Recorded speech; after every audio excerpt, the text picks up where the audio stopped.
Pakistan continues to struggle with the floods that ravaged the country.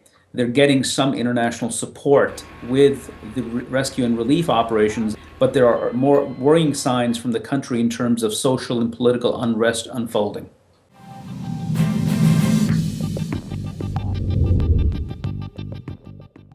This week, there's more clarity in terms of just how many people have been affected. There are about 5 million who are homeless, and 15 to 16 million have been affected. In a generic sense, we do know that these people have been affected in terms of their sources of livelihood being wasted. There are early signs of social unrest in the country. There's political infighting, and there are new social forces that are emerging because of this large-scale flood that has overtaken the country.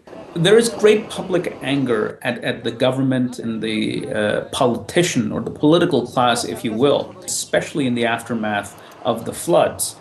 In contrast, the army, which has done the bulk of the heavy lifting in terms of providing relief and rescue, comes out looking good. That alone bodes ill for political stability in the country, where the military has ruled the country directly or indirectly for 33 of its 63-year existence. We have regional political parties like the MQM based in Karachi and with its support network throughout urban Sindh, the southeastern province of the country, calling openly for the army to impose martial law and do away with the old feudal political class. Clearly, the international community is very worried. The United States and the United Nations are spearheading a campaign where financial aid can come to Pakistan. Essentially, it's a race against time, where if funds do not come in fast enough to meet the challenge of those emerging new social forces, then we're looking at social unrest in this country. We're not about to see a mass rising just yet, because we're still dealing with the flood. The floods haven't ended, and the initial rescue and relief operations will continue for some time.